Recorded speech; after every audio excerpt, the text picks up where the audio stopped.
Is this a great day or what?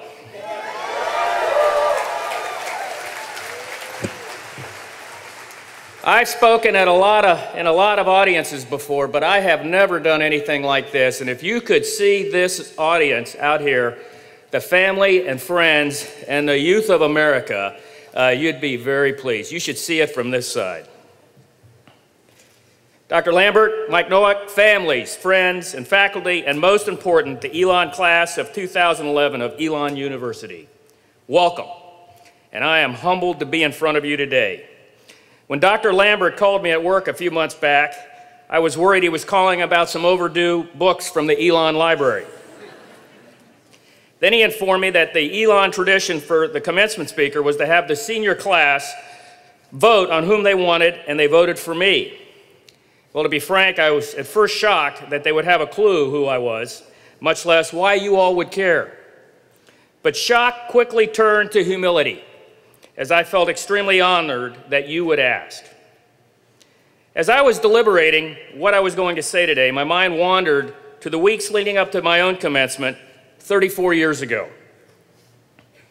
And I was reminded of an event that for me highlights the differences of how the military is viewed today compared to the years following the Vietnam War. I was then the vice president of the student government, and it was only 4 years since the end of the draft and the beginning of the all-volunteer force that we have today. We had no ROTC program here at Elon, yet many in my class were headed to the military, and 3 friends were being commissioned into the United States Marine Corps, and 2 were headed into the Army. The 3 Marines were being commissioned the day before commencement after participating in a program that put them through officer candidate school the 2 previous summers. And they asked me if they could wear their uniform at commencement. As the vice president of the student government, I was asked by a fellow student if I thought it was appropriate if the military was represented this way at our commencement. And I took pause to that, because the question implied, no, it was very direct, that the person who asked the question firmly believed that somehow our commencement would be dishonored by classmates who had volunteered to serve our nation and had asked to wear the cloth of our nation at our commencement.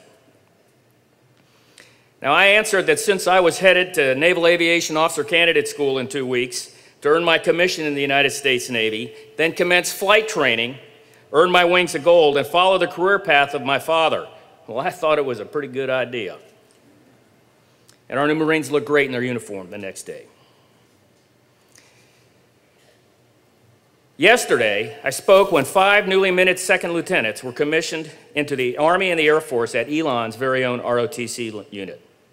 So today, 34 years later, I stand before you at your request, and you not only honor me, your request honors the nearly 2.3 million soldiers, sailors, airmen, and Marines serving in today's armed forces, who have been at war for nearly 10 years, and who have never lacked our nation's undying support and gratitude through all those years. And I am confident your support will never falter.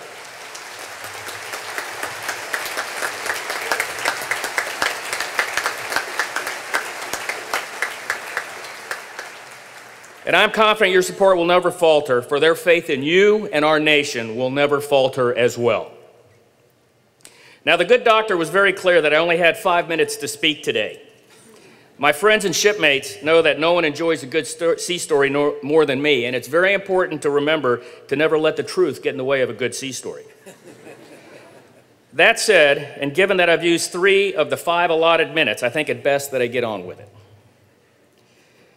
Again, I've thought long and hard as to what I wanted to share with you. What wisdom could I impart on you, okay, in your impressionable minds that were not already occupied by either the wisdom provided by this great academic institution or the daydreams of your upcoming celebration from years of academic rigor?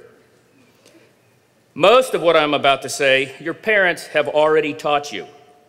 Therefore, if you don't want to remember what I say to you today, make darn certain you remember what they said. And now is a great time to recognize those heroes. Would the family members of the class of 2011 please stand up and be recognized?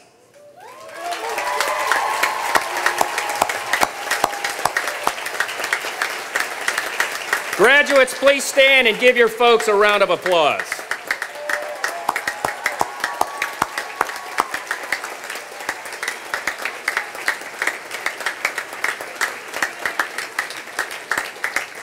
Moms and Dad, you can now go home, turn the bedrooms into offices, get an immediate pay raise, sell their childhood belongings on eBay, and finally vacation alone.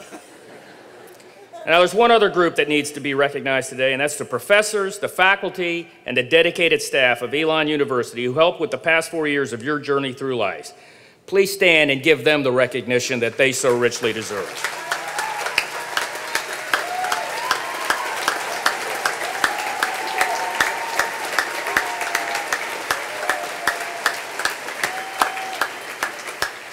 All right, sit down. You're eating into my minutes. Class of 2011, I'm about to impart to you 7 simple attributes that I guarantee if you follow, you will have as good a life as anyone alive, ever. And I'm really good at giving advice that if not followed, I'm not forced to live with the consequences. In this case, I strongly recommend that you'd listen and follow, because if you do, you'll be wealthy beyond your wildest dreams. For wealth is measured not by money alone, but more important, by the family you cherish, the friends you keep, and the challenges and memories that you share with both. The first attribute is integrity. No one, absolutely no one, can take your integrity from you. You must give it away. The importance of your core values can never be overstated, for trust is the foundation of all relationships, be it marriage, business, virtually all of life. The second trait is courage. Not just physical courage, but moral courage as well. There will be times when you will be tested, and you will not have the luxury of choosing when that test will occur. Therefore, do what you feel is the right course of action, which may not always be the easy or popular course of action. The third trait is judgment. Judge people by who they are, not by their color, their faith, their gender, their education, or background. You can tell a whole lot about a person by the friends one keeps, because you choose your friends, and your friends do the same in return. And I thank the Lord every day for giving me the likes of my brothers from Kappa Sigma, and the other classmates from Elon, and the shipmates and wingmen with whom I have served in the 34 years since leaving this campus. Fourth is passion. You're roughly 1/4 of your way through life. 1/4 of your way through your time on Earth, and it's safe to say you have 3/4 of the way to go. You're entering the workforce, and you're going to be there for almost 40 years. Don't go through life hating what you do.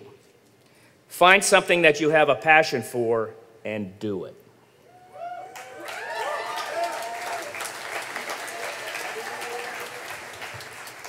Fifth, excellence. Make excellence your trademark. Find your passion and do it better than anyone else. But never do it on the backs of those who work for you and who you work with. Sixth, balance. Balance between family, work, your physical health, your mental health, and your spiritual health. You need to establish a marathon pace that balances these 5 elements. And there's going to be times, trust me, that you're going to have to sprint, which will force you to reorder the priority of those 5 elements. And it's critical to put the balance back into your marathon pace once that sprint is no longer required. And seventh, service. Service to our nation. The nation that provides us the opportunities we far too often take for granted. And service to our nation is not only defined by those who wear the cloth of our nation, for that cloth comes in many styles and many colors. Police, firemen, first responders, teachers, doctors, nurses, and even lawyers. I urge you to volunteer your time to church, to school, to scouts, to youth sports. Give back to the society that defines us. The society that makes us who we are, the society that gives us the freedoms we cherish. 10 years ago, I took my wife and daughter to visit the Statue of Liberty. On one of the displays in the museum are quotes inspired by that great statue, and I wish to read one of them to you today. for it captures the importance of service to our nation. Jose Marti wrote 21 simple words, and they're engraved on a plaque. And those 21 words are, "Liberty costs a great price, and one must either resign himself to live without it or to decide to pay its price." And I'm confident this is the source document for the saying, "Freedom does not come free." And as Memorial Day approaches next week, and our nation takes time to honor those who paid that cost of admission, let us comfort their families during their time of grief.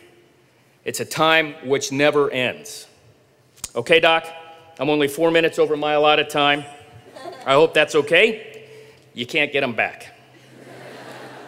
Class 2011, thank you for asking me to speak to you today. Thank you for making your parents proud.